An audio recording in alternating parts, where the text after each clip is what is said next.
afternoon. It's a privilege to be here among the industry stalwarts.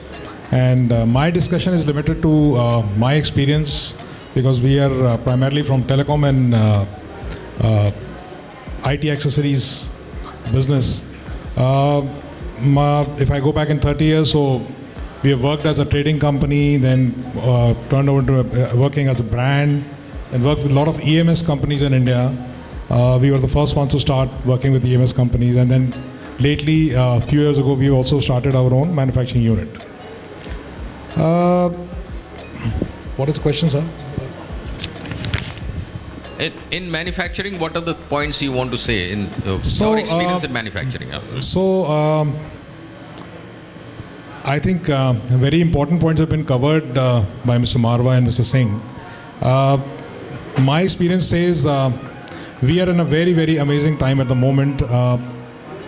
There are two different phases of where electronic manufacturing starts. It is not a new thing for Indian market. So electronic manufacturing started way back in 65, and then he said 80s, and then we lost somewhere in 90s and 2000. And then suddenly, it was primarily a screwdriving, assembly and a non-assembling thing in electronic industry.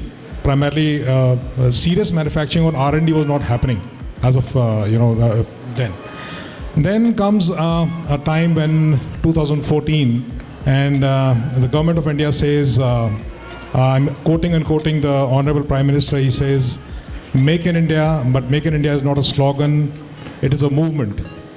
And we laugh because it appears it's one of another declaration by the government of India and what's going to happen on the ground. So nobody could comprehend. And the focus was on defense, on electronics, on telecom. And today again we fast forward to where we are today. And then pandemic came somewhere in between, and it was an accelerator for the entire electronic industry. And the image that happened to the manufacturing industry in India. And now there is a huge, there is a belief by the entrepreneurs that, okay, this is something, saying is believing. So whatever was announced, and the government of India is doing so many schemes and offers, and unprecedented proposals are coming on the line. There is a big bottleneck, that is the bureaucracy. They don't fully believe in the policy announcements and what's happening, but I guess manufacturing is here to stay, and you will see very rapid scaling up in the next 5 years.